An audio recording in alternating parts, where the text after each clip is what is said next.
예수님을 만나 감격하고 주님과 만나 뒤집어진 사람들은 그냥 못 살아요. 하나님의 나라가 사모가 되고 거룩함이 사모가 돼요.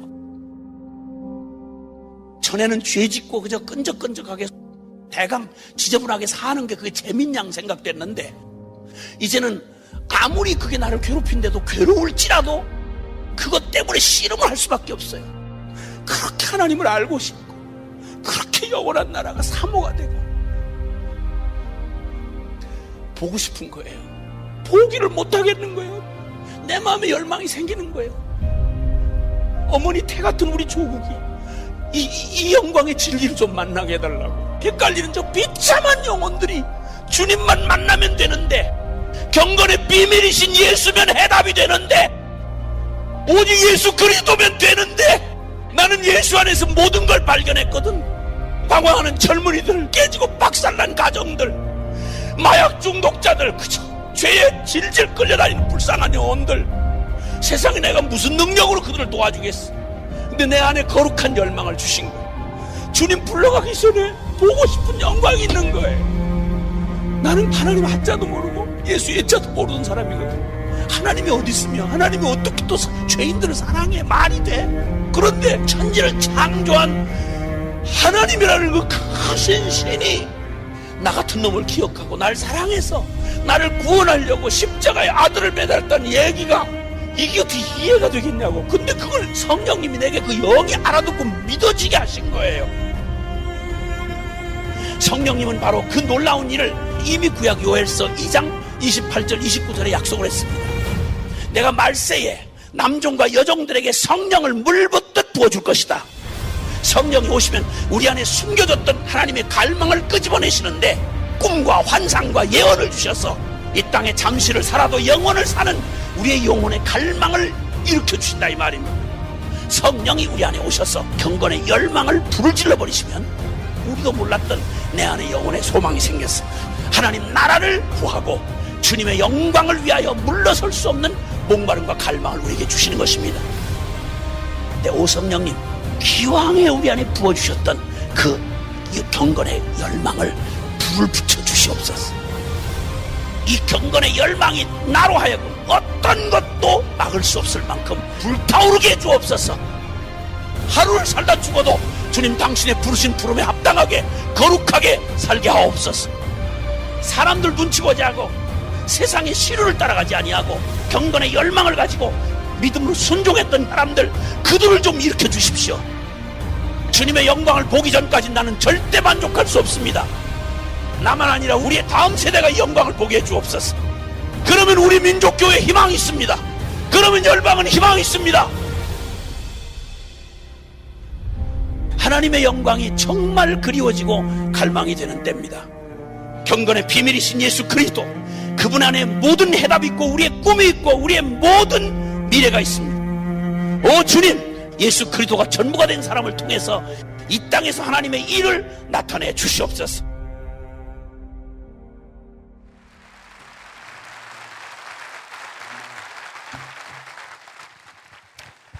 아멘, 아멘, 아멘. 우리 주님을 사랑하시는 분만 아멘 하십시다. 아멘, 아멘.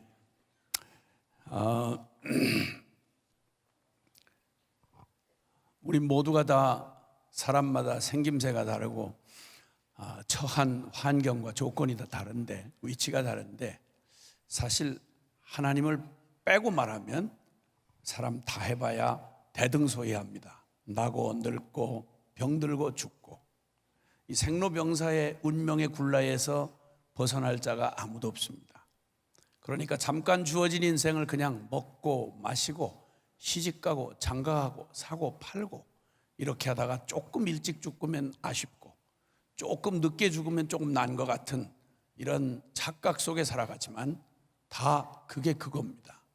반드시 인생은 차별을 할 수 없도록 모든 성공한 사람이든 실패한 사람이든 능력이 있든 없든 부하든 또 참 가난하든 상관없이 모두가 한 운명을 가지고 있는데, 그건 우리가 누리는 그 어떤 것과도 비교할 수 없는 그 문제를 해결하지 않는 한 꼭 사형 언도를 받고 집행날을 기다리는 저 독방에 갇힌 사형수처럼 잠깐 한 끼 잠깐 하루 조금 낮게 지냈다, 이게 아무런 의미를 갖지 못하고 그 죽음이라는 덫이 벗겨지지 않는 한 잠시도 평안을 누릴 수가 없습니다. 히브리서 9장 27절은 사람이 한 번 죽는 건 하나님이 정한 법이요 그 후에는 심판이 있으리라. 여러분, 태어나서 살자고 태어났는데 죽음이 운명으로 덜컥 주어져 있고, 그리고 그 죽음을 피해갈 수 없다면 내가 내 인생의 주인이라고 말하면서 애를 쓰고 살아오는 것 모두가 다 사실 속은 겁니다. 내가 내 인생을 살게도 못하고 죽게도 못한다면 내가 내 인생의 주인이 될 수 없잖아요. 그런데 내 인생의 주인도 아닌데 내 인생을 책임져 줄 그 누구도 만나지 못한 채 그저 운명처럼 받아놓은 죽음을 향해서 하루하루 그렇게 죽으려고 그렇게 애를 쓰고, 죽으려고 그렇게 유명해지고, 죽으려고 그렇게 소유를 하려고 애를 썼다, 이것처럼 허망하고 황당할 일이 어디 있겠습니까? 거기다가 잠깐 100년 사는 인생도 살다가 죽음이 그렇게 두려웠거든 하물며 이 육신의 옷을 딱 벗고 나면 그 다음에는 영원한 운명이 저 다시는 서로 섞일 수 없는 천국과 지옥의 영원한 운명이 우리를 그 심판으로 갈라놓을 날이 우리를 기다리고 있다. 이러면 천하의 모든 내 일생에 어떤 기회가 주어졌대도 웃을 수가 없어요. 이거 접어놓고 이 문제부터 해결하려고 해야 되는 것입니다.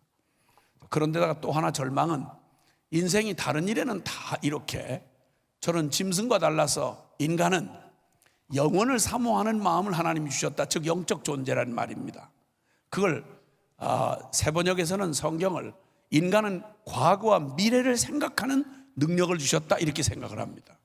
이미 지나간 세월인데도 그 과거에 그냥 그 끔찍한 기억이나 그런 상처나 다른 거에 매여서 오늘 내가 오늘을 사는데 과거에 묶여 사는 사람이 있는가 하면 아직 닥쳐오지도 않는 미래에 대한 두려움, 또 미래에 대한 걱정들, 이게 바로 오늘의 나를 이렇게 목을 조르고 사는, 그래서 원인과 결과를 생각할 줄 알고 과거와 미래를 생각하는 그런 능력을 짐승과 달리 가진 인간에게는 하루도 조금만 의미 있게 내 인생을 생각하면 편안히 발 뻗고 잘 수가 없는 것입니다.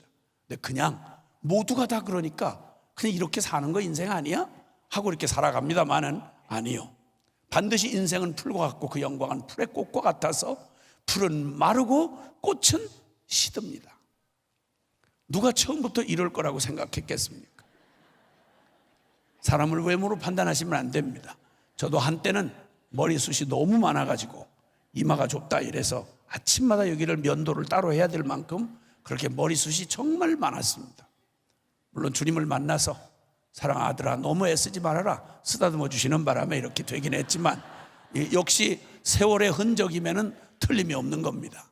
여기 계시는 대부분의 연배를 이렇게 좀 뵈면 한때 다들 또 그래도 무사람이 부러워할 만큼 그래도 질서정연하게 생긴 육체 조건을 가지고 어지간히 잘난 척하고 사셨을 분들일 텐데 지금은 누구도 거들떠보지도 않을 만큼 세월이 흔적이 묻어나는 여러분에게 심심한 위로의 말씀을 드립니다. 우리 다음 세대들은 이런 말을 들으면 또 본인들하고는 아무 생각 없는 것처럼 그렇게 생각을 합니다. 자, 그래서 우리 중고등학생들한테는 분명히 그럽니다. 가장 사춘기에 들어서면 외모에 굉장히 신경을 쓰거든요. 그래서 제가 한번 그 수능 시험을 보고 막 해피해가지고 이제는 해방됐다 이런 친구들을 위해서 한번 연합집회를 해달라 해서 한번 간 자리에서 부모들하고 같이 와 있는 그 학생들한테 그런 얘기를 했습니다. 오늘 여러분은 자유라고 수능을 통과했으니 자유라고 생각할 텐데 아니, 수능에는 비교도 안 될 만한 치열한 생존 경쟁이 여러분을 더 무섭게 기다리고 있다는 말을 안 해줄 수가 없다. 그 다음에 또 하나, 여러분이 그렇게도 신경 쓰면서 외모를 그렇게 꾸미려고 애를 쓰지만 내가 분명하게 예언을 하겠다.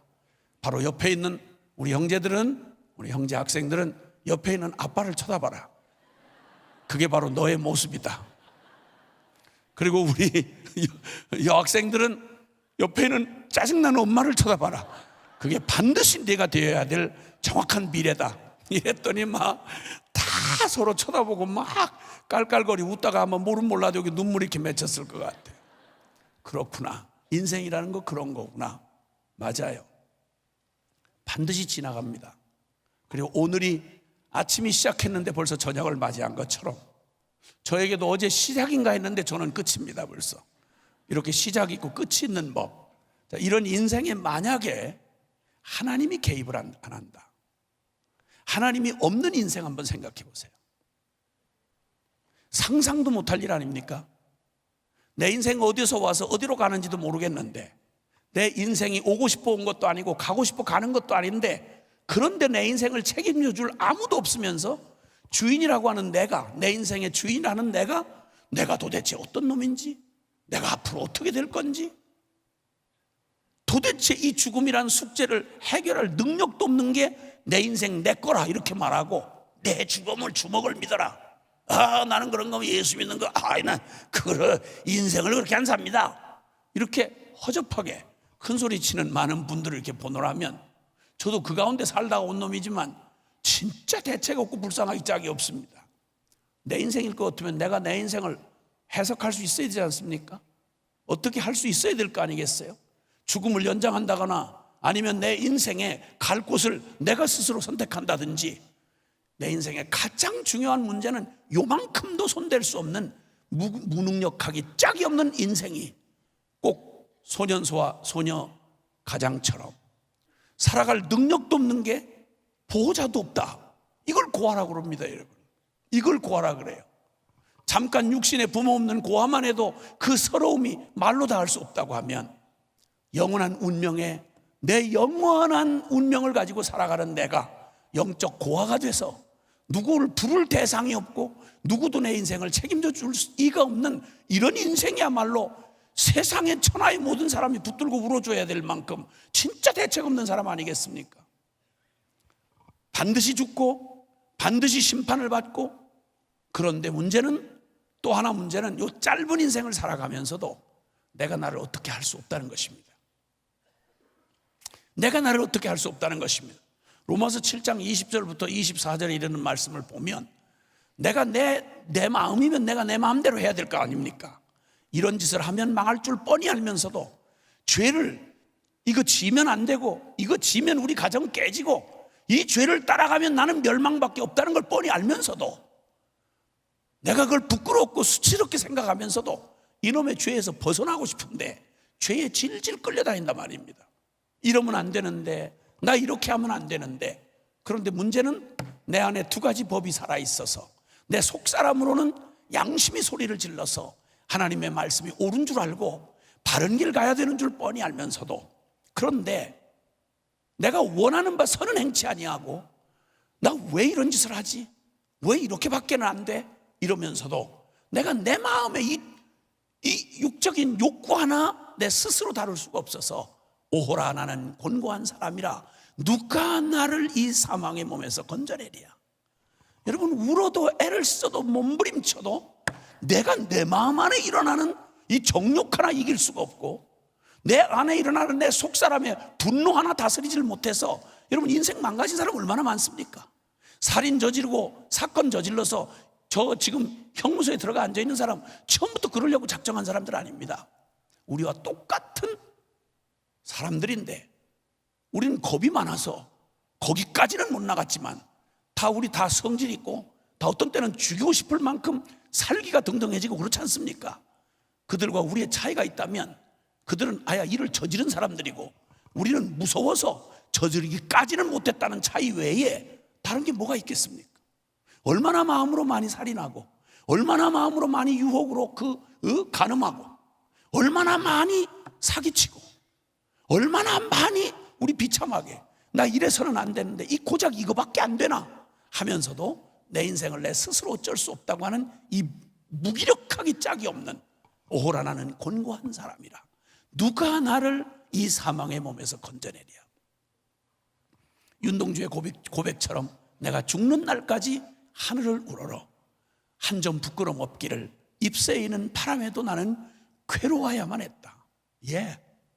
그렇게 살다 가신 우리 아버지를 내가 보았고, 그 아버지 그 장사수 안에 휘말려온 수많은 죄인들이 그렇게 명면해 가는 걸 보았고, 사람만 이렇게 만나고 다니다 보니까 저도 어느덧 이제 졸업할 나이가 거의 다 돼가는 이런 시점에 와서 날마다 어린아이요, 날마다 청년인 줄 알았더니 벌써 제가 어느덧 남에게 가면 벌써 누가 자리를 비켜주려고 하고, 그리고 조용히 가만히 많이 잡수시긴 하라고 하고, 뭐 이런 시간이 올 줄이야 누가 알았겠습니까? 웃으시는 여러분은 그런 날이 안 오리라고 생각하고 웃으시는 겁니까? 아니요, 반드시 맞이하게 되실 겁니다. 자, 그런데 이런 소망 없는 운명의 톱니바퀴에 끼어서 벗어날 장사 없습니다. 어떤 영웅혹을 열사도 세상을 집어삼킬 것 같은 독재자 중에 지금까지 살아남은 놈이 있습니까? 스탈린이 살았습니까? 모택동이 살았습니까? 히틀러가 살았습니까? 천하의 겁 없이 온 세계를 쥐락펴락했던 징기스칸이 살았습니까? 나폴레옹이 살았습니까? 양귀비가 살았습니까? 클레오파트라가 살았습니까? 전부 썩어서 저 구더기가 파먹는 시신이 돼서 땅에 묻히고 말았습니다. 33살에 더 이상 차지할 땅이 없다고 호탕하게 그 웃기는 울음을 울었다던 알렉산더라고 하는 사람이 나이 33살에 전 세계를 정복하고 더 차지할 땅이 없어서 울었다는 이 호탕한 남자가 모기한테 물려 죽었다는 거 아십니까? 학질 걸려 죽었습니다, 여러분. 이게 인생입니다. 이런 인생에게 만약에 어디서 와서 어디로 가고 어떻게 돼야 할지를 알 수도 없을 뿐만 아니라 그걸 어떻게 할 수 없는 우리, 조금만 의미심장하게 내 인생을 길을 물으면 우리는 당장 우울해질 수밖에 없고, 그리고 왜 사나? 뭐 하려고 이런 짓을 하나? 이런 생각에 빠져들지 않을 수가 없습니다. 조금만 생각이 있는 사람이라면. 그런데 놀랍게도 이러한 평범한 죄인이요, 이 운명의 덫을 가지고 태어난 인생들에게 정말 우리 인생이 벗어날 수 없는 모든 운명 가운데 있는 인생에게 최대의 사건이 있다면 그건 바로 살아계신 하나님을 이 인생이 만나는 사건인 것입니다. 할렐루야. 그러면 여러분, 살아계신 하나님을 만나면 우리의 이 주인 없는 목자를 잃은 양 같고, 그리고 또 주인 잃어버린 짐승과 같은 우리의 소망 없는 인생이 내 인생의 참된 주인을 만나게 되면 천지개벽하고도 비교할 수 없는 어마어마한 일이 일어납니다. 우리의 모든 슬픔을 바꾸어 이제는 찬송이 되게 하시고, 우리의 저주를 바꾸어 축복이 되게 하실 수 있는, 할렐루야, 바로 이 살아계신 하나님을 만나는 게 우리 인생의 최대의 복인 것입니다. 그러므로 성경에는 하나님의 초대가 우리에게 나와 있습니다. 너희 목마른 자들아 물로 나아오라. 돈 없이 값 없이 나와서 포도주와 젖을 사라. 너희 수고하고 무거운 짐진 자들아 다 내게로 오라. 죄에 매여 고통하는 죄에 포로된 자들아 내게로 나오라. 내가 너희를 자유케 하리라. 여러분, 천하의 어떤 종교에서도 여러분 들어보기 어려운 정말 놀라운 우리 인생에 정말 기쁜 놀라운 초대가, 복음의 초청이 여기 성경 살아계신 하나님의 말씀 안에 가득 담겨져 있습니다. 누구든지 내게로 나오라고. 주님께서 부르시는 이 놀라운 초청을 받고 비로소 아하, 나는 역사에 그냥 휙 던져진 무의미한 존재가 아니구나. 내 인생에 주인이 있는 삶이구나. 나 임자 있는 몸이구나. 주님이 나를 창조하신 주님께서 나를 부르시고 내 인생의 막막한 죽음과 그 무능력과 심판 앞에 놓여진 내 인생에 길이 없고 답이 없는 게 아니라 살아계신 하나님이 우리에게 믿는 자마다 멸망치 않고 영생을 얻게 하려 하심이라. 죄의 종노릇하는 너희에게 내가 자유를 주러 왔노라. 너희 목마른 영혼들에게 내가 생수를 주러 왔노라. 주님께서 초청하시는 이 놀라운 주님의 초청을 받고 우리의 영이 깨어나서, 와, 내 인생의 참된 주인이 살아계신 하나님이 있구나. 내 인생은 내게 아니고 나 홀로만 있는 게 아니라 나를 창조하시고 내 인생의 진정한 주인이 바로 주님이 계시는구나 라고 하고 주님을 만나게 되는 날, 그때 보통 우리는 이때 우리의 삶에 하나님을 만나고 나면 여러분, 예수 믿는다는 건 그냥 종교 중에 하나를 선택했다 이런 말 아닙니다. 정신 위안을 받을 수 있는 무슨 어떤 마음 수양소를 하나 찾았다 이런 말 아닙니다. 하나님, 살아계신 하나님을 만났다는 말은 여러분, 이제 우리의 죽을 자가, 살아계신 영원히 죽을 자가 살고, 그리고 지옥 죄인이었던 우리가 천국의 의인이 되고, 그리고 저주의 사람이었던 우리가 축복의 근원이 되어지며, 하나님과 원수되었던 우리의 존재가 하나님의 거룩한 자녀가 되는 천지개벽하고도 비교할 수 없는 어마어마한 일이 일어나는 것입니다. 이걸 신앙생활이라고 합니다. 이걸 하나님과 동행하는 삶이 되었다고 말합니다. 이걸 육체를 따라 살던 삶이 영을 따라 사는 삶이 되었다고 이렇게 보통 말합니다. 이게 예수쟁이요? 이게 하나님의 자녀요? 이게 신앙인이요? 하는 말의 진짜 의미인 것입니다. 그러므로 주님께서 이제 우리의 삶에 개입하셔서 우리의 삶에 완전히 이전에 우리의 방황하던 삶을 돌이켜서 하나님을 만난 인생이 되고 나면, 그러면 주님은 우리가 걸어가는 삶이 이전에는 내 상식, 통박, 경험, 내 최선으로 살아왔던 삶이 완전히 바뀌어가지고 이 주인이 바뀌고 내가 중심이 되었던 삶이 하나님 중심이 되고, 육체를 따라 살던 삶이 영을 따라 삶은 삶이 되고, 그리고 이제는 그 앞으로 나아가는 이 놀라운 새로운 삶을 우리는 믿음의 여정, 즉 신앙생활이라고 이렇게 말하는 것입니다. 하나님은 놀랍게도 완전한 복음을 준비해 놓으시고, 하나님이 우리에게 초청하신 이 복음 안에는 하나님께서 모든 것 다 완벽하게 준비해 놓으신 완전한 복음을 준비해 놓으셨습니다. 주님은 이렇게 말합니다. 믿는 자에게는 능치 못한 일이 없다고. 그 말은 하나님이 준비해 놓은 복음은 완전하다 그 말입니다. 누구라도 하나님께 나와서 빈손으로 돌아갈 사람 없습니다. 어떤 처지와 어떤 환경 가운데 주님 앞에 나왔다 할지라도 주를 만나면 우리 안에 있는 모든 소원과 갈망과 우리의 인생에 필요한 모든 것들을 주님이, 그래서 구약의 표현으로 말하면 여호와는 나의 목자시니 내가 부족함이 없으리로다. 죄송하지만 한번 따라해 주면 좋겠습니다. 여호와는 나의 목자시니 내가 부족함이 없으리로다. 아멘. 주님은 또 신약적인 표현으로 말하면 주님은 이렇게 말합니다. 볼지어다 내가 세상 끝날까지 너희와 항상 함께 있으리라. 여러분, 주님만 함께 하시면 됩니다. 복음이면 충분합니다. 세상의 어떤 고난과 절망과 아무리 꽉 막힌 인생이라 해도 주님 앞에 닫힌 문은 없습니다. 주님은 열면 닫을 자가 없고 닫으면 열 자가 없는 다윗의 열쇠를 가지시니, 주님이 오게 하는 봄을 막을 자가 없으며 주님이 지게 하는 가을을 누구도 막을 자가 없습니다. 하나님이 높이고자 하는 사람을 누구도 끌어내릴 수가 없고, 주님이 낮추고자 하는 자를 누구도 높일 수가 없습니다. 하나님이 살리려고 하면 아무도 막을 수가 없습니다. 죽음이 우리를 주장할 수 없을 뿐만 아니라, 그리고 이 세상의 어떠한 풍파도, 이 세상의 어떤 도전도 우리를 주님 손안에서 우리를 빼앗을 자가 없습니다. 이렇게 완전한 복음을 주님은 준비해 주시고, 이 놀라운 복음을 누릴 수 있는 우리 편에서의 딱 한 가지만 요구하십니다. 딱 한 가지만. 오늘 그 얘기를 하려고 하는 것입니다. 복음에는 하나님의 의가 나타나서 믿음으로 믿음에 이르게 하나니, 기록된 바 오직 나의 의는 믿음으로 말미암아 살리라 함과 같으니라. 할렐루야. 모든 책임은 다 주님이 지시고 모든 능력은 주께 있으니 오직 너희는 나를 믿기만 해라. 그러면 부족함이 없으리로다.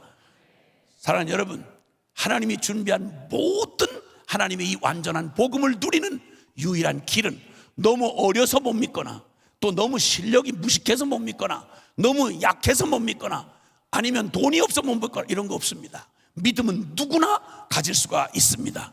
그러므로 이 믿기만 하면 하나님의 완전한 복음을 우리에게 완벽하게 준비해 놓으시고 우리를 초대하시면서 온 인류에게, 모든 백성에게 미칠 큰 기쁨의 좋은 소식을 너희에게 전하노라.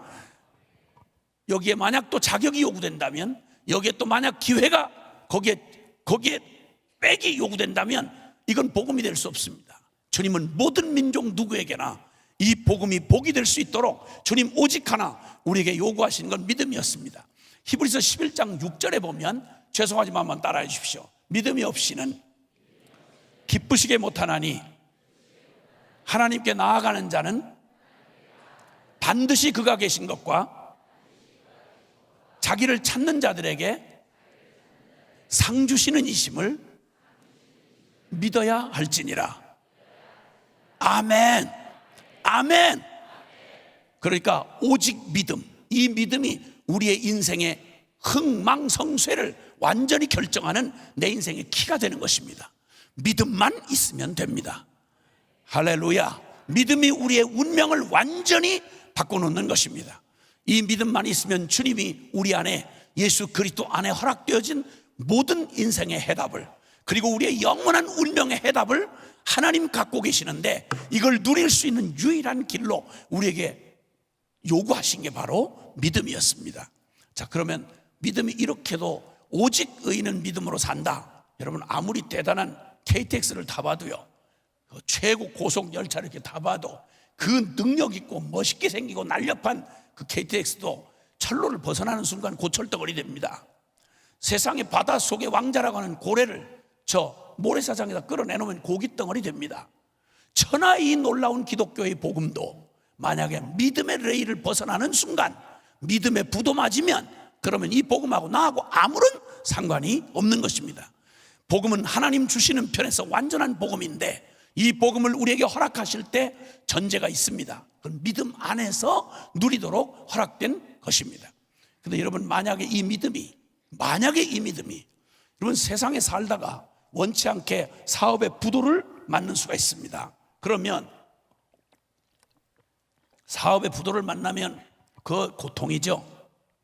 돈 좀 잃고 고생 좀 하고, 그러면 또 다시 재기할 기회가 주어집니다. 정말 못 당할 일이지만 부도를 만나면 그렇습니다. 근데 사람에게 사기를 당하면 마음에 깊이 상처를 받고 어려움을 겪습니다. 그래도 그것 다 해야 육신 살아있는 동안의 문제입니다.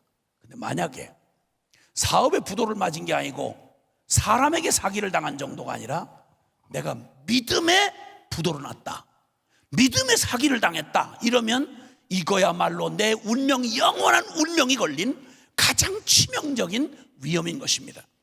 이 믿음만큼은 다른 것 없이 천하의 다른 건 우리가 사기당하지 않으려고 얼마나 신경 쓰고 삽니까? 건강 이거 무너지지 않으려고 얼마나 미리 예방하고 얼마나 미리 검진해 가면서 신경 쓰고 삽니까? 그러면 그 어떤 것보다도 더 중요한 건, 여러분, 이 밤에 하나님께서 우리의 믿음을 점검해 주셔서 종합진단해 주셔서 결코 내가 믿음에 부도나는 일은 없어야 하고 헛믿음 가지면 큰일 나는 것입니다. 오늘 주님은 바로 이 믿음, 오직 이 믿음이라고 하는 우리 운명의 가장, 이 복음을 받을 우리에게 가장 소중한 오직 믿음이라고 하는 이 주제를 우리가 대하게 하시면서 주님 우리에게 한 가지 이런 걸 생각하게 하십니다. 첫 번째는 뒤바뀐 운명에 대하여 생각을 하려고 합니다. 반드시 죽게 된 사람이 살게 되고, 도리어 당연히 살 줄 알았던 사람이 죽게 되면 이는 완전히 뒤바뀐 운명이요, 보편과 상식을 뛰어넘는 일이요, 순리를 뒤집은 영리적 사건이라고 할 수 있습니다. 자, 이런 일이 성경에 뚜렷하게 우리에게 예표적 경고로 우리 기록이 되어 있습니다.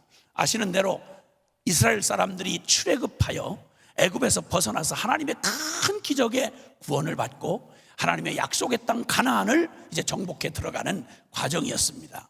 하나님의 약속은 영원히 변치 않아서 그들을 정말 역사에 두 번 반복되기 어려울 만큼 초자연적인 기적과 능력으로 그분의 살아계신 하나님의 권능을 나타내셔서 드디어 고대 제국 이집트에서 이스라엘 백성 노예 생활 400년 하는 노예 생활하던 수백만의 아브라함의 자식들을, 히브리 민족을 끄집어내셨습니다. 그 권능으로 그들을 이끄셔서 드디어 가나안 땅, 약속의 땅 가나안을 약 450여 년 전에 약속했던 그 가나안 땅을 이제는 말 그대로 정복하러 들어가는 기회가 됐습니다. 그런데 이 가나안 땅은 그 땅이 하나님을 떠난 7 족속이 살았는데 역대에 그토록 타락하고 그토록 하나님 앞에서, 그러니까 심판을 피해갈 수 없을 만큼 아주 종교적으로 혼란스럽고 그리고 도덕적으로 아주 음탕한 땅이었습니다. 그대로 두었다가는 그 악이 토해내서 그 땅의 거민을 토해낼 지경이었습니다. 하나님이 그 땅을 주님이 심판하기로 작정하시고 하나님의 백성 이스라엘을 하나님의 심판의 도구가 되어 그곳으로 들어가게 했습니다. 그러니까 가나안 땅 전쟁은, 여호수아를 앞세운 가나안 땅의 전쟁은 사실은 전쟁을 해볼 겨를이 없이 이미 하나님 편에서는 그 땅이 심판을 이미 받아서 전쟁은 이기고 지는 전쟁이 아니라 하나님의 심판을 집행하는 그런 전쟁이었습니다. 자, 그런데 거기 그 첫성 가나안 땅을 들어가는데 그 가나안 땅에 있는 왕들만, 그 좁은 땅덩어리에 왕들만 31명이었습니다. 그러니까 각 나라마다 자금자금한 나라들이 왕과 군대 조직을 가지고 다 자기 영역을 딱 지키고 버티고 있는 땅이었습니다. 빈 땅이 아니었습니다. 거기를 믿음의 전쟁을 치르며 들어가야 되는데 그 중에 가장 첫성, 가장 견고한 여리고성을 이제 점령하는 그런 일이 앞에 과제로 놓여졌습니다. 근데 이 여리고는 이미 하나님 앞에 진멸하여 바쳐지기로 하나님의 심판의 대법원 확정 판결을 받고 집행만 기다리는, 말하자면 원어상 헤렘이라고 말하는 진멸되어 바쳐졌다, 이런 의미입니다. 그 여리고성은 하나님의 심판으로, 그 견고하고 정말 난공불락처럼 보이던 여리고성은 하나님이 이미 그 심판으로 이미 바쳐진 헤렘이 되어진 성이었습니다. 거기에 정복하러 들어가는 이스라엘 사람들에게 아주 강력한 경고가 주어졌습니다. 그 중에 어떤 생명도 살려두지 말아라, 어떤 금부치도 손대지 말아라. 왜냐하면 그 성은 이미 하나님의 진멸의 대상, 즉 심판을 받은 헤렘이 되었기 때문이다. 만약에 거기 손을 대면 너희가 그 운명이 바뀌어져서 너희가 진멸당하게 될 것이다. 이런 경고를 가지고 이제 전쟁을 하러 들어갔습니다. 여기서 우리는 뒤바뀐 운명 두 사람을 발견하게 됩니다. 먼저는 여리고성에 사는 기생 라합입니다. 이 사람은 여리고 사람이었기 때문에 이미 하나님 앞에 헤렘이었습니다. 진멸하여 이미 바쳐진 운명입니다. 어떤 경우로도 살아날 확률이 없는 하나님의 집행만 기다리고 있는 이미 죽도록 작정된 운명이었습니다. 여러분 잘 아시는 대로, 혹시 여러분 그 기생 라합 누님 얘기 들어보셨습니까? 들어보셨어요? 가만히 있어라. 제가 이 얘기를 할 때는 아무래도 저는 여러분이 알고 있다는 걸 전제로 이 얘기를 해야 되기 때문에, 근데 이 얘기를 하는데 어머, 그런 사람이 있었어? 이런 표정을 하고 계시면 제가 얘기를 진행해 갈 수가 없는 거예요. 왜냐하면 모르는 얘기 아무리 해봤자 남의 다리 긁는 얘기니까. 그래서 다시 한 번만, 그러니까 알면 약간 그냥 무리하게는 하지 마시고 약간 고개를 살짝 이렇게 해서 나도 알아요 이런 표정을 해주셔야 그 다음에 제가 얘기를 편히 할 수 있는 거예요. 자, 다시 한번, 저 여리고성에 사는 기생 라합 누님 들어보신 적 있으세요? 너무 감사해요. 너무 감사해요. 진짜 너무 감사해요. 근데 어떤 모태신앙은 어머, 그런 게 있었어요? 신약시대 사람 아닌가? 이런 표정이 있는 모태신앙이 지금 눈에 띄어요. 아주 흉악한 모태신앙이에요. 아주. 교회에서 밥만 많이 먹고 성경을 거의 안 읽으니까 그런 일이 있단 말이에요. 오늘 밤 그 사람을 또 지금 잡자고 할 수는 없는 거고, 어떡하겠어요? 앞으로 좀 성경 읽고 잘 들어두시길 바래요. 뭐라고요? 기생 라합. 그런데 그 사람은 죽도록 이미 진멸하여 바쳐지기로 된 운명이었어요. 그런데 이 사람이 무슨 노력이나 어떤 방법으로도 피할 수 없는 하나님의 심판 중에서 단지 은혜로 찾아온 기회를 오직 믿음으로 취하여서, 이 사람에게는 자기 공로나 다른 어떤 길로도 여기서 생명을 얻을 길은 없어요. 근데 우연히 찾아 들어온 정탐꾼 둘을 숨겨주고 믿음으로 그 자기에게 찾아온 기회를, 은혜로 주어진 기회, 값으로 주어진 게 아니라 못 받을 자격이 없는 자에게 거저 베풀어 주신 기회를 믿음으로, 오직 믿음으로 취하는 바람에 반드시 죽게 되었던 기생 라합이 살아나서, 할렐루야, 그래서 생명을 얻었습니다. 죽을 사람이 살게 된 거죠. 근데 또 하나, 이 여리고성을 점령해 들어가던 이스라엘 사람 중에서 아간이라는 사람이 있습니다. 아간이라는 사람 들어보셨나요? 너무 감사해요. 아간. 근데 이 아간이라는 사람, 그는 선민 이스라엘 사람이요, 그리고 유다 지파, 그러니까 혈통적으로 아브라함의 자식일 뿐만 아니라 모태신앙일 뿐만 아니라 그는 모태신앙 중에도 언약의 혈통, 즉 홀이 떠나지 않을 것이라고 하던 왕이 이어져 나올 것이라고 하던 유다 지파에 속한 사람입니다. 자, 선민 이스라엘이요 유다 지파요, 아주 정통 모태신앙입니다. 거기다가 그는 바로 전쟁하기 전 길갈에서 할례를 행했습니다. 그는 오늘날로 말하면 할례란 세례받았다 이 말이요, 세례받았다 이 말입니다. 그리고 그는 영적 체험을 했습니다. 바로 그 요단강을 건널 때 요단강을 마른 땅처럼 갈라놓으신 하나님의 기적을, 그 영적인 그 능력과 기적을 남에게 들은 게 아니라 자기가 직접 요단강을 맨 땅같이, 요단강이 쫙 갈라진 거기를 맨 땅으로 걸어서 직접 지나간 사람이라 이 말입니다. 그렇게 남이 경험했다고 해서 그렇게 전혀 건너갔나 보다 이런 표정으로 하시면 이게 얘기가 이심전심 이렇게 은혜를 받도록 하는데 이게 지장이 있단 말이죠. 그리고 여러분이 만약에 그냥 흘러내려오던 강물이 그냥 갑자기 주님이 세우시니까 생각해 보세요. 이 예배당에 한 절반 복인 절반 나눠서 이쪽에서 어마어마한 높이로 강물이 막 들이 쌓이는데 여기는 물이 쫙 빠져가지고 마른 땅에서 거기를 건넜다. 이게 그냥 금방 넘어져 올지도 모르는데 여기를 그냥 믿어 주여, 오 주여 이렇게 하고 만약 거기를 건너갔다 이러면 긴 오늘 밤 설교 안 해도 와 그냥 가슴에 오 하나님 살아계시네, 오 할렐루야, 뭐 이렇게 반응이 나와야 되지 않겠어요?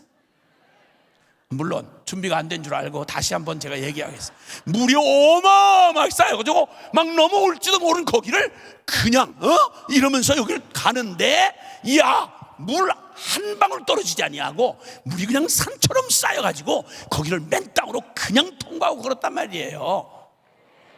너무 감사해요. 약간 억지스러운 거 빼놓고는 그래도 안 한 거보다는 훨씬 나아요. 안 한 거보다는. 주여 어쨌든 그런데 그 영적 체험을 했어요. 모태신앙에다가 유다지파에다가 할례를 받았고 영적 체험까지 했고 직접 여리고 전투에 참여했던 공력을 쌓았던 사람입니다. 그러면 이 사람이야말로 정확하게 살아야 될 사람이었어요. 그런데 그 기가 막힌 승리의 전쟁, 하나님의 기적의 전쟁터에서 그만 웬 금덩어리가 번쩍하고 보이는데 그 금덩어리를 보는 순간 헤렘을 명하신 하나님의 두렵고 정말 살떨릴 만한 주님의 그 두려우신 경고를 분명히 기억했어야 하는데 믿음으로 행치 아니하고 육적 자아의 욕구를 따라서 탐욕의 종이 되어 헤렘의 손을 대어 진멸하며 이미 받쳐지기로 한 진멸되어 받쳐지기로 한 헤렘의 손을 대면 저만 혼자가 아니라 이스라엘 전체가 헤렘이 되어버리는 겁니다.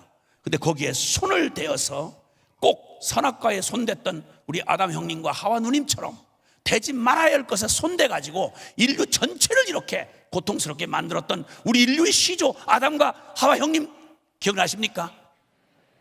얘기하다 보면 정말 짜증나고 이분들 왜 그걸 잡수시냐 말이에요. 아니 어디다 손을 댈 일이 없어가지고 선악과 그거 하면 종종 죽으려. 남이 얘기한 것도 아니고 주님이 검찰총장이 얘기한 것도 아니고 대통령이 얘기한 것도 아니고 하나님이 직접 말씀하셨는데 어디 겁 없이 하와 누님이. 여러분 꼭 기억하셔야 됩니다. 여러분 죄를 누가 먼저 졌는 거 아니 하와 누님이 먼저 지었어요. 그 자매님들이 약한 척은 막 그렇게 약한 척하면서 일을 한 번씩 저지르면 아주 엄청난 일을 저질러요. 이게 나 이 성경에 누님들 생각할 때만 짜증나 진짜. 이거 본론은 아닌데 말하면 이렇게 감정이 올라와요. 아니 우리가 왜 이 고생을 하냐고. 월요일날 이 좋은 밤에 아니 저녁 식사도 못하고 여기 오신 분들 많을 거예요. 뭐 우리 좋아서 여기 옵니까? 주여? 그 형님하고 누님하고 그 난리를 치는 바람에 오늘 그걸 처먹는 바람에 우리가 이렇게 돼가지고 이 고생하고 믿음 생활한다고 날마다 회개해야 되고 이게 보통 일이 아닙니다 여러분. 정말 화가 나네 정말. 그러고 난 진짜 말 나온 김인데 그 하와 누님 진짜 아니 그 마음 약한 우리 아담 형님을 아니 혼자 본인이 먹었으면 혼자 죽으라 이거예요. 아니 왜 그 맘 약한 그 아담 형님 그냥 압박을 해가지고 남자 의리밖에 더 있어요? 어떻게 그걸 먹었냐고. 하나님 먹지만. 그랬더니 그래서 나는 어차피 먹었으니까 너 혼자 죽고 당신은 영원히 살겠다, 그런 말이에요? 좋아요. 뼈 중에 뼈, 살 중에 살? 당신 오래오래 영원히 혼자 살고 난 먹고 죽을 거야! 이래가지고 사나이가 양심, 아니 의리 빼놓고 뭐가 있어 사나이가.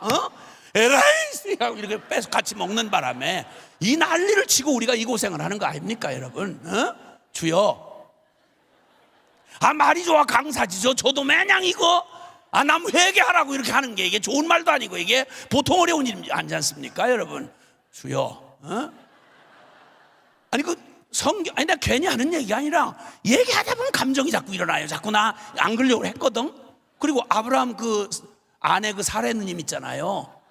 기억나세요? 그 세속적으로 이렇게 생겨가지고 아브라함 형님 얼마나 고생했어요. 그 누님 데리고 다니면서. 왜 여러분 인물 반반한 부인 데리고 사는 것처럼 어려운고 위험한 게 없어요 여러분. 우리 아브라함 형님 거의 시겁을 하고 몇 번 얼마나 그 마누라를 몇 번 뺏겼잖아요. 애는 그렇게 늦게까지 안 나고 그래가지고 결국 그러다 나중에 안 돼가지고 이스마엘 낳게 해가지고 이래가지고 오늘날 중동 문제가 지금 정치적으로 해결 안 돼요 여러분. 그 사례 누님이 그따위 짓을 했단 말이에요. 아니 뭐 내가 괜히 무슨 성차별하고 요즘에는 무슨 차별이 뭐니 그런 말 하도 많이 웃어 죽겠네. 아니 사실을 사실로 얘기하는 거 아니에요? 내가 무슨 없는 얘기해? 우리 요셉 형님 고생시킨 건 누구야?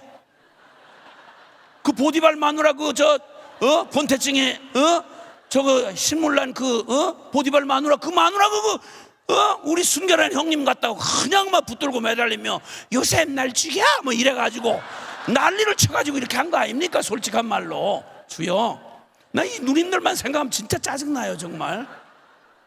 갑자기 더워지네.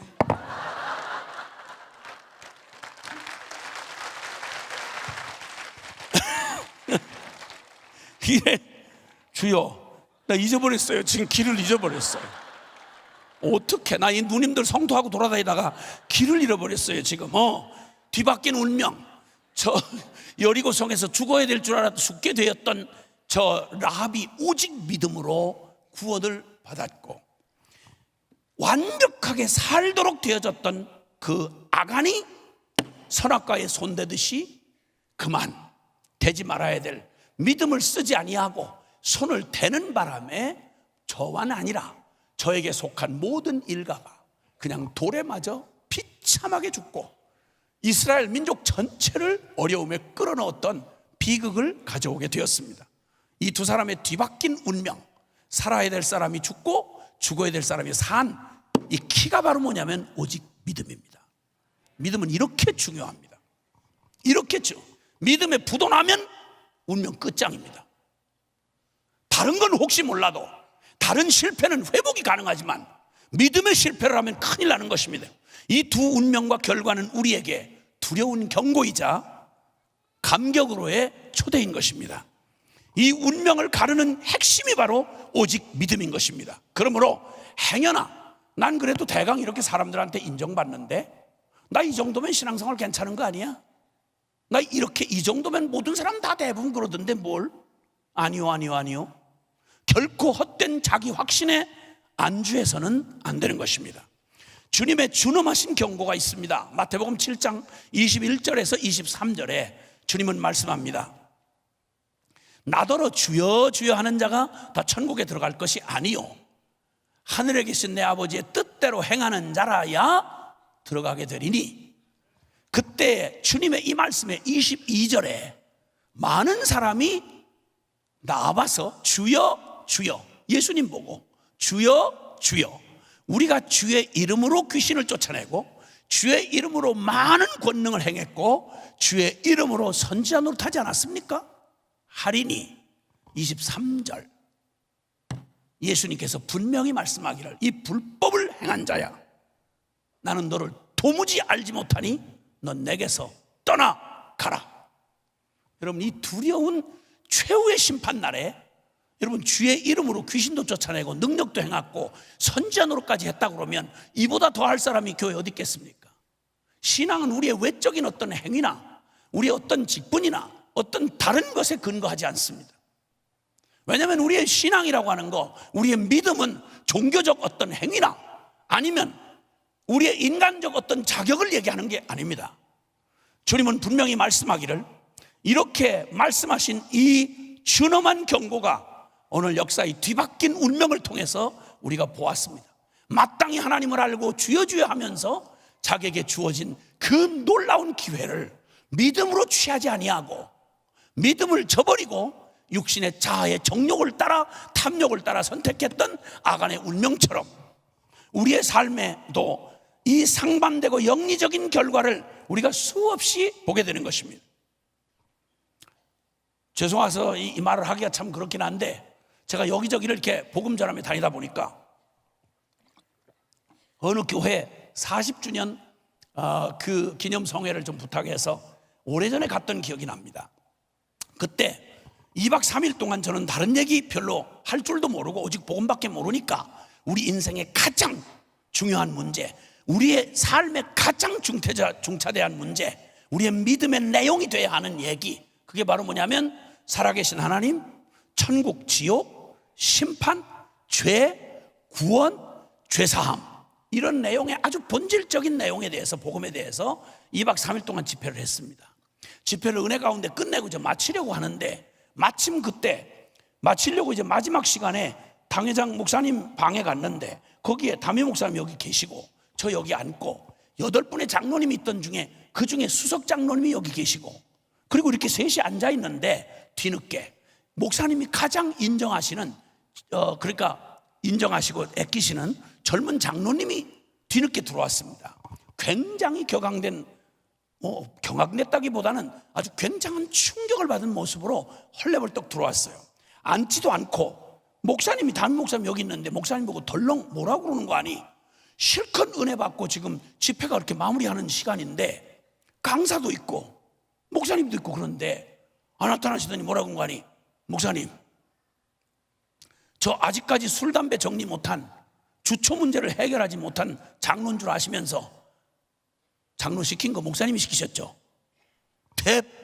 대짜고짜로 목사님한테 시비 걸듯이 그러는 거예요. 그러니까 상황이 얼마나 이게 어색해졌어요. 집회를 2박 3일 동안 난 죽으라고 막 이렇게 해서 은혜를 엄청 받은 줄 알고 난 지금 인사 잘하고 난 갈라 그랬는데, 나 가고 난 다음에 그러든지 꼭 나한테 책임을 묻듯이 그렇게 얘기하니까, 만약 목사님이 아니었으면 이 장로님 사람 잡네, 무슨 얘기를 그런 얘기를 해요, 이렇게 하셨을 텐데 그게 아마 사실이었나 봐. 그러니까 담임 목사님 고개가 푹 떨구시더라고.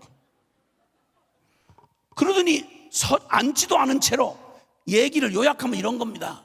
얼마 전에 돌아가신 이 집안이 3대째 장로 집안입니다. 그 얼마 전에 돌아가신 어머니 권사님이, 너 태중에 내가 너 임신했을 때부터 장로 집안에 오직 네가 3대째 장로 되는 게 내 평생의 꿈이었고 소원이었는데 이놈 새끼 네가 내 한을 남기고 너 이렇게 나 죽기 전에 너 장로 되는 거 못 보면 나 눈 못 감고 하나님 앞에 부끄러워서 내가 어떻게 가겠냐, 이러고 막 권사님이 막 닥달을 하시고, 그리고 목사님이 또 그 어머니 그 한 품고 돌아가시면 잘 될 일 있겠냐, 이렇게 해서 거의 공갈 협박 비슷하게 하셔가지고 자기가 잠깐 서 얘기하면서 그러는 거예요. 교회 다니면서 복음화 한번 부딪혀 본 적 없이 교회 사람들이 앞뒤에서 이중적인 생활하고 예배 드릴 때 막 서로 사이좋고 뭐 이러다가 주차장만 벗어나면 서로 남의 말하고 욕하고 그냥 앞과 뒤가 다른 교인들의 삶에 환멸을 느끼고, 이거 교회 완전히 코미디구나 이거. 그리고 대학 때 완전히 교회를 등지고 방학하고 세상으로 나갔다가, 근데 3대째 모태신앙이니까 온통 일가 친척이 다 집안이 예배당에 있는 거예요. 그러니까 믿음은 아니더라도 집안 종친이 한번 가볼 수가 없고 완전히 외톨이가 되는 거예요. 그러니까 조금 이제 직장 생활하면서 나이 좀 먹고 났더니 그래도 이러니 저러니 고향에서 고향밥 먹고 살아야지 어떡하겠어요. 믿음이 생겨서가 아니라 그냥 살아남기 위해서라도 교회를 왔는데, 신앙이 없이 온 게 아니고 그냥 신앙이 있고 온 게 아니라 그냥 왔는데 왔는데 왔더니 어머나 장로님 아들이 이제 회개하고 탕자가 회개하고 돌아왔다고 믿음이 생겨서 온 게 아니고 그냥 왔는데 당장 집사를 시키더라는 거예요. 그러니 난 믿음도 없는데 안 믿어지는 예수님을 내가 어떻게 믿는다고 하느냐고. 그랬더니 선배 또 그 교회 선배 집사님들이 집사라는 건 원래 말의 뜻이 일꾼이야. 이게 허드렛 일 다 하고 교회에서 그냥 일하는 걸 그걸 집사라 그래. 무슨 집사가 무슨 뭐 실력이 있어서 그러는 줄 알아? 열심히 봉사하면 되는 거지 뭐. 그러길래 그냥 그러면 되는 줄 알고 열심히 집사로서 봉사를 했더니 그랬더니 또 날짜가 몇 해가 되니까 장로를 하라고 또 야단이 아니신 거예요. 집사까지는 혹시 일꾼이라서 모르지만 믿어지지도 않는 하나님을 어떻게 내가 믿는다고 하겠냐고. 그 장로는 못한다고. 그런데 앞선 얘기처럼 그렇게 핍박을 하시는 바람에 할 수 없이 장로가 돼서 열심히 그저 죽자 사자 그냥 믿음도 없는데 봉사를 하던 어느 날 저 강사님이 와가지고 천국, 지옥, 심판, 죄, 구원, 죄사함 도대체 듣는 것마다 어린 시절부터 수없이 무엇이 바뀌게 들었지만 전부 농담처럼 여겼던 그 말이 이번 집회를 참석하면서 저게 전부 사실이구나. 저거 전부 진짜구나. 이걸 부인할 수가 없더라는 거예요. 내 인생 진짜 이거 큰일 났구나. 내가 죄 짱아친 거, 이거 죄인인 거 부인할 수가 없고, 내가 무슨 꼬라지라고 살았는지 내가 잘 아는데 이 죄를 그대로 가지고 왔다가는 지옥 심판받는 건 바다는 밥상이고 도대체 이걸 어떻게 구원을 받으며 어떻게 영생을 얻는지 이게 전부 이게 다 사실로 인정이 되는데 문제는 그 중에 단 하나도 죄사함도 구원도 천국도 영생도 내게 실제가 된 게 하나도 없다는 사실을 나 이제야 깨달았습니다. 저 어떻게 하면 좋습니까? 목사님 나 이미 장로인데 이거 어떻게 하면 좋습니까? 이러니까 세상에 목사님은 머리가 점점 탁자 밑으로 들어가시고 수석 장로님도 민망해가지고 점점 고개가 숙이고 셋이 나머지 그 사람만 서 있고 셋이 전부 죽일 놈이 돼가지고 나는 집회를 실컷 해놓고 그 양반을 변화에 못 시켰다는 죄책감에 또 이렇게 머리를 숙이고 나 이러다가 머리 부러질 뻔했어요. 이걸 어떻게 이 수습을 하냐는 말이에요. 누가 나 거기 잘못 갔다가 나 죽을 뻔했어요. 근데 그때 수석 장로님이 안 계셨더라면 저는 살아서 오늘 여러분 앞에 설 수가 없었을 거예요. 아마 이러다가 굳어가지고 이렇게 부름받지 않았나 싶어요. 근데 인생 노련한 게 그냥 노련한 게 아니더라고요. 수석 장로님이 산전수전 다 겪은 거 아니에요. 그래서 이렇게 한 몇 분 동안 침묵이 막 흐르고 있는데 이걸 어떻게 수습을 해야 될지 모르는데 장로님이 뭐라고 하신 거 아니? 침묵을 깨고 당신만 그래? 나도 그렇지. 그래서 인사 한마디 못하고 너무만 민망해 서로 인사도 못하고 꼭 죽을 죄인처럼 이렇게 하고 이렇게 와서 나 그 교회 어디 있는지 기억도 안 나요. 나 지금 아주 막 그 악몽에서 벗어나려고 막 일부러 가지나 잘 잃어버리는데 그냥 일부러 지웠어요. 여러분 웃으시는데 이런 일이 그 교회만 있을까요? 아니요. 제가 깜짝 놀랐어요. 저는 훈련을 하는 사람이고 복음을 전하는 사람이잖아요. 뭘 믿는지 도대체 무슨 일이 예수 믿어 변했는지 아니 도대체 믿는다는 내용이 있어야 되고 그 믿음이 실제가 된 이게 있어야 될 거 아니겠어요. 근데 가서 이렇게 집회를 하다 보면 가서 제가 물어본단 말이에요. 오래 믿었다는 분들을 오랜 모태신앙인 부모님들 때부터 정조 할아버지부터 믿었던 학생들한테 청년들한테 가서 믿음의 본질에 대해서 얘기를 한번 쿡 건드려 보면 이건 도대체 어떻게 이럴 수가 있을까요? 아니 다른 걸 다 알고 그 쓸데없는 건 많이 알면서도 적어도 예수를 믿는다 그러면 제일 먼저 내가 뭘 믿는지 믿음의 내용을 분명히 알아야 믿을 거 아니겠어요? 그렇지 않겠어요? 이 기가 막힌 이 믿음의 내용이 꽝이야. 여러분 믿음이 좋다 뜨겁다 이게 능사가 아니에요. 믿지 말아야 될 놈을 믿으면 그걸 사기당했다 그래요. 그런 우리의 삶의 가장 믿음을 잘못 써가지고 현재도 고통을 당하고 있는 게 주로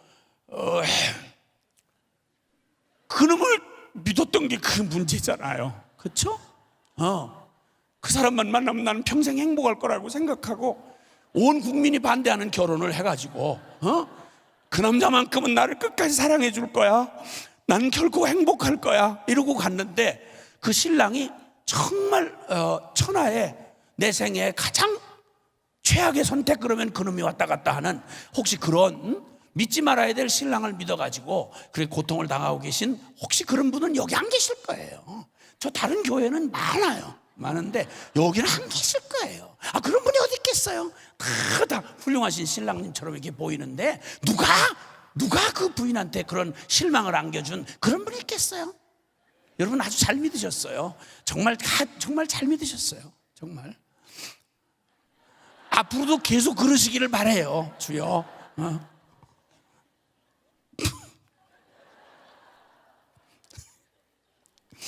뭐 내가 무슨 공범 만들자 이런 얘기는 아니에요.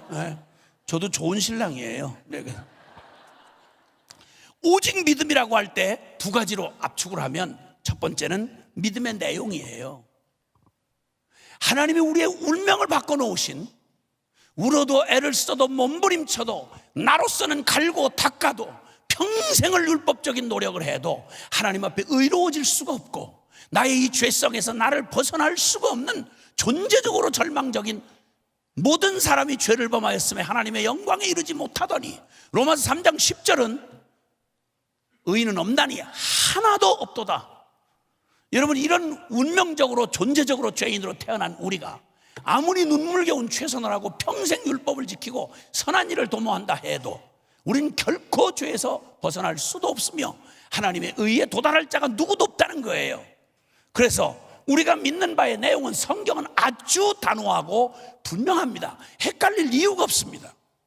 오직 은혜의 복음을 준비하셔서 우리로서는 영원히 하나님의 심판을 벗어날 수 없던 우리에게 베드로전서 2장 24절은 말합니다. 친히 나무에 달려 그 몸으로 우리 죄를 담당하셨으니 이는 우리도 죄에 대하여 죽고 의에 대하여 살게 하려 하심이라. 그가 채찍에 맞음으로 너희가 나음을 얻었나니 너희가 전에는 양과 같이 길을 잃었더니 이제는 너희의 영혼의 목자와 감독 되신 이에게 돌아왔느니라. 아멘. 고린도전서 15장 1절 이하에 보면 내가 받은 것을 먼저 너희에게 알게 하노니 이는 너희가 받은 것이요 또 그 가운데 선 것이라. 너희가 만일 내가 전한 그 말을 굳게 지키고 헛되이 믿지 아니하였으면 그로 말미암아 구원을 받으리라. 헛되이 믿을 수 있다는 얘기예요. 믿었다면 견고하여 흔들리지 말아야 할, 분명히 믿어야 될 걸 믿어야 되는데 영원히 천지가 변해도 변할 수 없는 하나님이 세상을 이처럼 사랑하셔서 영원히 변할 수 없도록 이뤄놓으신 역사적 진실, 2000년 전 갈보리 언덕에서 하나님의 영원한 약속을 이루시기 위하여 우리가 예수 그리스도께서 성경대로 그리스도께서 십자가에 죽으시고 우리 죄를 위하여 죽으시고 그리고 사흘 만에 성경대로 사흘 만에 다시 살아나사 이 복음의 핵심 되는 십자가 부활의 이 진리를 우리가 믿음으로, 우리가 세례를 받았다 할 때는 로마서 6장 3절 4절에 너희가 세례를 받은 것이 예수 그리스도의 죽으심과 합하여 세례받은 줄을 알지 못하느냐? 그러므로 그와 함께 장사되었나니 이는 너희로 예수님을 죽은 자 가운데 다시 살리신 하나님이 너희로 새 생명 가운데서 행하게 하려 함이니라. 할렐루야. 우리로서는 울어도 애를 써도 몸부림쳐도 구원받을 수 없었던 이 구원을 주님이 아들 예수 그리스도를 통해서 완전하게 이루시고 그 이루신 그 진리를 믿으라는 거예요. 그래서 예수 죽음은 곧 나에 대한 죽음이요 나와 함께한 죽음이요 울어도 애를 써도 바뀌지 않는 나의 자아의 죄의 종로로 타는 나에 대하여 죽고 예수와 함께 죽었고 그리고 이제는 예수 그리스도가 나의 완전한 새 생명이 되셔서 이제는 내가 사는 게 아니요 오직 내 안에 그리스도께서 사시게 된 이 진리를 믿는 믿음으로 하나님 앞에 나올 때, 그러니까 기도를 해도 내 자격으로 하는 게 아니라 예수 이름의 자격으로 하는 것입니다. 하나님 앞에 나올 때도 예수 피를 의지하고 주님의 십자가 공로를 의지하고 우리가 뻔뻔한 것 같지만, 그러나 내가 아니요 나는 주님 앞에 심판받을 수밖에 없는 자였지만 십자가에서 이미 심판을 끝내주셨고 그 예수 피를 의지하여 그 공로 의지하고 주님 앞에 나아갈 때 주님께서 우리에게 의롭다 라고 말씀하시며 하나님 우리의 영원한 아버지가 되어주신다 이 말입니다. 할렐루야. 주님이 이렇게 이루신 놀라운 복음의 내용, 이것을 요약하여 우리가 믿는 바를 고백해준 살아있는 믿음을 가진 사람들에게 그 고백하는 우리의 믿음의 내용을 정확하게 갈라디아서 2장 20절이 말합니다. 죄송하지만 한번 따라해 주시면 좋겠어요. 내가 그리스도와 함께 십자가에 못 박혔나니 그런즉 이제는 내가 산 것이 아니요 오직 내 안에 그리스도께서 사신 것이라. 이제 내가 육체 가운데 사는 것은 나를 사랑하사 나를 위하여 자기 자신을 버리신 하나님의 아들을 믿는 믿음 안에서 사는 것이라. 아멘. 아멘. 성령께서 이 진리를 우리에게 이미 하나님이 이뤄놓으신 만고불변의 이 진리를 우리로 깨닫게 하사 예수 죽음이 바로 나의 죽음이었고 예수 부활이 곧 나의 부활이었구나. 그러므로 그 주님이 이제는 내가 육체 가운데 살지만 이전에는 내가 주인 되어서 살아오는 동안 죄에 질질 끌려다니고 내 육적 자아의 욕구에 이렇게 병든 자아를 끌어안고 살았지만 이제 그 비참한 나는 예수와 함께 죽었고 이제 그 예수님이 내 안에 사신다고 하는 걸, 이걸 믿는 믿음 안에서 살아가는 삶, 이걸 믿음에서 믿음으로 살아가는 하나님 앞에 거듭난 삶이요 성령으로의 삶인 것을 우리로 하나님이 알게 하셨다 이 말입니다. 믿게 하셨다 이 말입니다. 사랑하는 여러분, 주님의 이 영원한 진리는 앞으로 살아가시는 날 동안 성령께서 계속해서 이 일이 얼마나 어마어마한 일인지를 계속, 오늘 이게 단말마처럼 한마디 문장으로 외치는 성경 구절 한 구절이지만 평생 믿음 생활하시면서 이 놀랍고 신비한 믿음의 비밀이 얼마나 실제이며 얼마나 능력이며 얼마나 축복인지를 매일 경험해 가서 믿음은 절대 진부한 삶이 있을 수가 없고 내 안에 늘 주님이 살아가시는 생생한 믿음의 이 주님과의 동행이 이루어지는 삶, 이게 바로 영의 삶이요 신앙의 삶인 것입니다. 할렐루야. 믿음의 내용은 바로 우리가 믿는다 할 때는 믿음의 내용이고, 두 번째는 믿음의 실제성입니다. 이 믿음이 과연 나한테 살아있는 실제 믿음이 됐느냐는 것입니다. 자, 로마서 12장 1절과 2절의 말씀을, 우선 1절의 말씀을 여러분에게 소개하려고 하는데 찾지 마십시오. 시간이 없으니까 찾지 마시고 따라해 주시면 좋겠습니다. 그러므로 사랑하는 형제들아, 내가 하나님의 모든 자비하심으로 너희를 권하노니 너희 몸을 하나님이 기뻐하시는 산 제사로 드릴지니라. 이는 너희가 드릴 영적 예배니라. 아멘. 아멘. 우리의 살아있는 실제 믿음은, 이 놀라운 진리로 거듭난 이 믿음 위에 서 있는 사람은 우리의 믿음이라 할 때 향방 없는 믿음을 말하는 게 아닙니다. 주님께서 우리와 함께 죽으시고 부활하셨다고 하면 너희 몸을 이제 죽었다가 산 자같이 네 것이 내 것 아닌 걸 인정하고 주님 앞에 너의 자신을 온전히 주님 앞에 너 자신을 드리라. 머리끝서부터 발끝까지 내 인생의 전부가 이제는 주님의 것인, 하나님 없이 떠나 살던 내가 이제는 복음을 통해 주님과 연합한 나는, 주님과 함께 죽고 주님과 부활한 나는 이제 그 주인이 주님이 되셔야 하는데, 주님은 인격의 주님이시기 때문에 우리가 기꺼이 믿음으로 우리 자신의 전 존재를 주님 앞에 거룩한 산제사로 우리의 주권을 넘겨드리고 우리의 삶을 드릴 때 비로소 주님이 나의 인생의 참 주인이 되셔서 주님이 내 안에서 그분이 살아가시는 삶을 살아가시게 된다 이 말입니다. 하나님 앞에, 주님 앞에 내 주권을 넘겨드릴 때 하나님 비로소 그분이 이뤄놓으신 복음의 능력이 어떤지를 나는 할 수 없으나 하나님은 하실 수 있는, 주님이 하셨습니다, 주님이 하십니다, 이런 삶의 고백을 매 순간 끊임없이 해갈 수 있도록 하나님이 우리의 삶에 실제로 축복해 주시는 것입니다. 로마서 8장 1절부터 그 6절까지의 말씀을 보면, 그러므로 누구든지 그리스도 안에 있는 자는 이제 결코 정죄함이 없나니 이는 생명, 예수 안에 있는 생명의 성령의 법이 죄와 사망의 법에서 너를 해방하였습니다. 아멘. 아멘. 율법이 육신이 연약하여 할 수 없는 그것을 하나님은 하시나니 우리 하나님이 우리의 죄를, 우리 아들을, 그 아들을 육신의 모양으로 보내어 육신의 죄를 정하사 갚아버리시고 이젠 육신을 따르지 아니하고 영을 따라 행하는, 성령을 따라 행하는 우리에게 율법의 요구가 이루어지게 하려 하심이라. 이 어마어마하게 놀라운 완전한 복음이 우리의 삶의 믿음으로 온전히 누려질 수 있도록 성령께서 우리를 이 말씀, 복음의 말씀을 온전히 누리고 살아가는 일을 우리 성령님이 이끄시며 그분을 따라 행하는 우리의 삶에, 헌신된 우리의 삶을 주님이 이끄셔서 날마다 말씀이 이루어지는 삶, 죄를 이기는 삶, 진정한 자유의 삶, 하나님의 축복을, 그 능력을 경험하는 삶으로 우리에게 주신다고 주님 선포하고 계십니다. 이게 주님이 이루신 일이었습니다.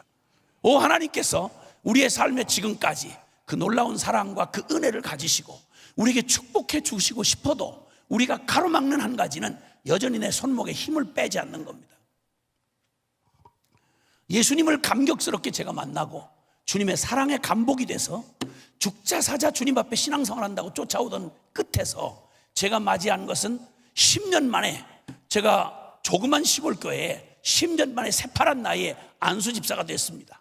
피택 장로를 시키려고 하셨던 목사님이 너무 새파라니까 장로를 못 시키고 기다리고 있던 중에, 그때까지 저는 신앙생활을 시작하면서 예수님 앞에 제가 구원받고 나서 제가 이 놀라운 은혜를 경험하고 나니까 남는 소원이 딱 한 가지더라고요.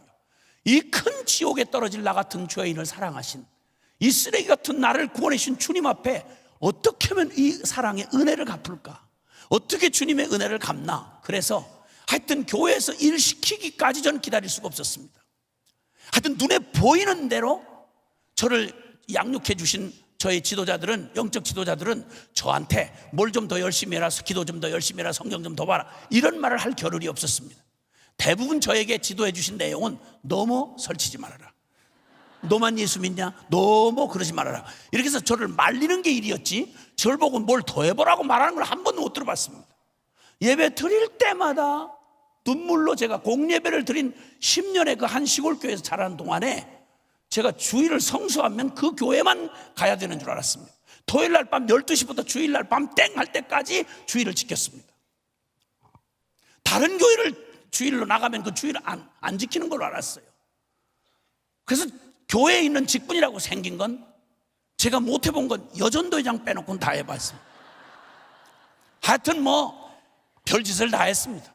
목사님이 늘 설교하시면서 부담이 됐던 건 절 보고, 교회에 보면 목사님 설교를 그 놀라운 주옥 같은 말씀을 듣고도 그냥 아유, 오늘 말씀 참 너무 좋으신 말씀입니다, 네, 할렐루야, 안녕히 계시길 바랍니다, 저는 제가 알아서 제가 살겠습니다, 이렇게 사는 교인들이 대부분이잖아요. 근데 모든 교인이 다 그런 게 아니고 저 같은 놈이 있단 말이에요. 이게 목회자한테는 굉장히 부담이 되시는 거예요. 말씀을 전하고 나면, 세게 전하면 반드시 무슨 일을 저지르니까. 그러니까 뒤풀이를 좀 하시곤 했어요. 우리가 말씀대로 살아야 하지만 그러나 우리가 현실에 산다는 걸 잊지 말아야 합니다, 이렇게 하셨다가 한번 당신도 모르게 강단에서 설교하다가 은혜가 막 임해가지고 세게 하신 거예요. 이걸 내가, 주님을 사랑하는 내가 받았지 않습니까?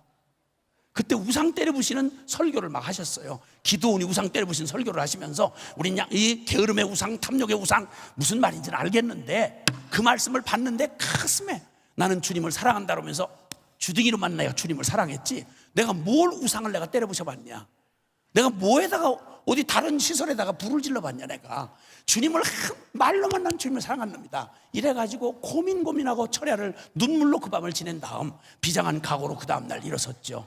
그리고 사건의 여러 과정을 거치면서 구속이 됐죠. 제가 우리 목사님 돌아가실 뻔했어. 그 다음에 그냥 간신히 나를 구출해내신 다음에 그 다음 주일날 이렇게 되셔가지고 교회 거의 문 닫을 뻔했어요. 그래가지고 이렇게 되셔가지고 우리가 말씀대로 살아야 되지만 현실에 산다는 걸 잊지 말아야 됩니다, 이렇게. 나는 눈물겹게 주님을 내가 사랑하면 되는 줄 알았어요.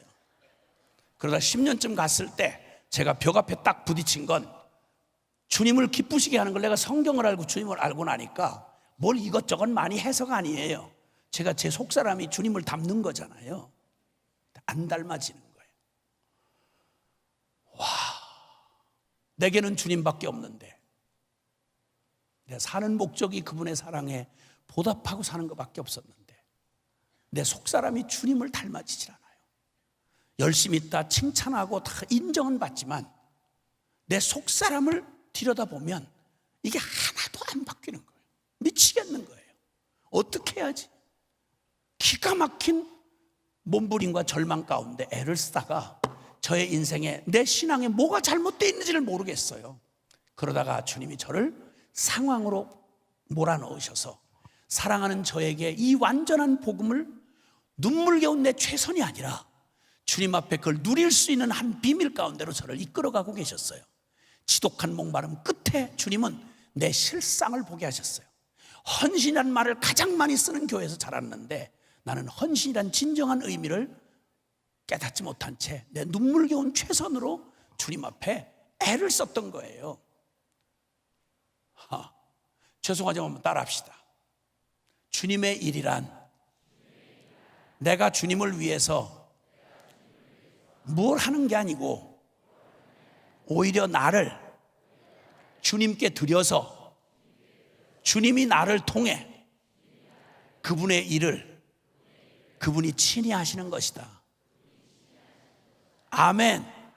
잘난 것만 주님 앞에 드리는 게 아니라 나의 무능하고 아무것도 할 수 없는 나도 온전히 주님 앞에 드릴 때 비로소 주님이 나를 통해 내가 할 수 있고 없고가 아니라 대부분 교회에 문제를 일으키는 분들을 대부분 보면 열심 없는 사람 아니에요. 자기 의가 충만해가지고 난 한다면 하는 사람입니다. 이런 사람들이 보통 교회를 어렵게 해요. 열심 있는 분들이 자기 의가 충만한 사람, 온전히 죽지 못한 사람, 온전히 주님께 넘겨지지 아니한 그 열심과 자기 의로 설치는 사람들이 교회를 어지럽게 해요. 저도 그 중에 한 사람이었죠. 주님이 저를 사랑하셔서 이 무지하고 목매었던 저의 눈물겨운 목마름을 주님이 인도하사 주님이 마지막 깨닫게 해주신 건 내가 주님을 위하여 더 큰 능력이 필요한 게 아니라 내 꺾어진 날개와 부러진 다리처럼 나는 주님 없으면 하나도 한순간도 살 수 없고 아무것도 할 수 없다. 주님은 이 진리를 요한복음 15장 4절 5절에 나는 포도나무고 너는 가지니 저가 내 안에 내가 저 안에 있으면 이 사람은 과실을 많이 맺나니 사람이 나를 떠나서 너희가 아무것도 할 수 없음이라. 아멘입니까? 아멘입니까? 복음 앞에 온전히 부딪혀 깨지고 나면 우리는 우리의 자신의 모든 주권을 나는 이건 할 수 있고 저건 할 수 없다던 내 중심의 모든 나의 의의를 내려놓고 내 고집 꺾어놓고 꺾어진 날개와 부러진 다리가 되어 주님 앞에 나를 온전히 산 제물로 드리고 나면 할 수 있다 없다는 내 말이 아니에요. 주님 가라면 가고 서라면 서는 거예요. 주님이 하시면 하는 거예요.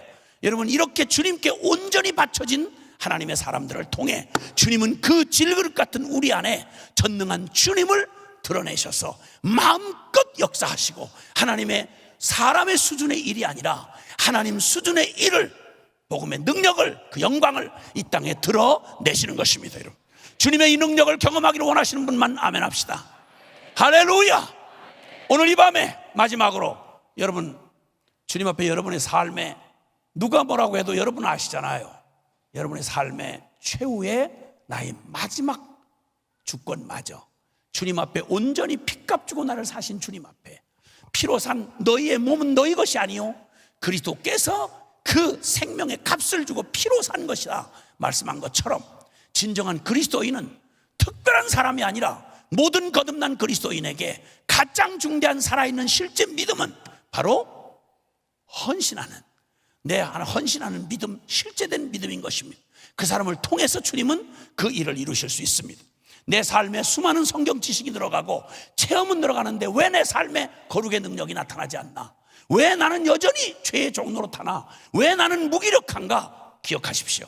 왜 사람에게 날마다 시험 들고 넘어지는가? 여러분 내가 힘주어 내가 주인 되어 살아가는 삶에 나의 한계를 절대 넘을 수 없습니다. 주님은 바로 우리를 이 무한한 당신의 복음으로 우리를 초대하시면서 우리를 내가 하나님의 모든 자비하심으로 너희를 권하노니 너희 몸을 하나님이 기뻐하는 거룩한 산 제사로 드리라. 이것이 너희의 드릴 영적 예배니라. 오늘 이 주님 앞에 맞아요. 주님 저의 삶 내가 내 인생의 주인 아니며 이거 주님의 것임을 나 이미 알고 있었지만 주님 제가 저의 삶의 생애의 결단으로 저의 삶을 주님 앞에 온전히 주권을 넘겨드립니다. 양도 증서의 마지막 사인을 하겠습니다. 주님 나를 받으시고 주님이 내 인생의 주인이 되어 주옵소서. 여러분, 이렇게 주님 앞에 자신을 드리기를 원하는 분, 두 손을 높이 좀 드십시다. 살아계신 하나님 앞에 말입니다. 하나님 앞에 말입니다. 주님의 영광을 보기를 원하시는 분만 아멘 합시다. 주님의 그 능력, 내 힘이 아닌, 나의 눈물겨운 수고가 아닌 주님의 능력이 내 삶에 나타나기를 원하는 분만 아멘 합시다. 나는 내가 하는 것 아니요 오직 내 안에 그리스도가 사시는 이 복음의 영광과 능력과 축복을 나의 것으로 누리기를 원하시는 분만 아멘 합시다. 이건 하고 저건 못하겠습니다. 이런 나는 주님과 함께 죽었고 주님 이거 온전히 받으셔서 주님 나를 통해 나를 온전히 드릴 터이니 주님 나를 통해 당신의 영광을 나타내 주옵소서. 주님의 복음의 능력을 제 안에 베풀어 주옵소서. 이렇게 주님 앞에 진정으로 여러분의 삶의 결단을 드리며 내 마음의 마지막 끝자락을 잡고 있는 나의 마지막 그것, 이것만은 안 되고 거기만은 못 가고 그 일만은 순종 못해요 하던 이 말도 안 되는 나의 삶에 어긋났던 이것들을 주권을 넘겨드리고 주님 나를 받으시고 주님 나에게 온전히 당신의 능력으로 역사해 주시옵소서. 내가 아니라 주님 사는 영광을 날마다 성령님 보여 주옵소서.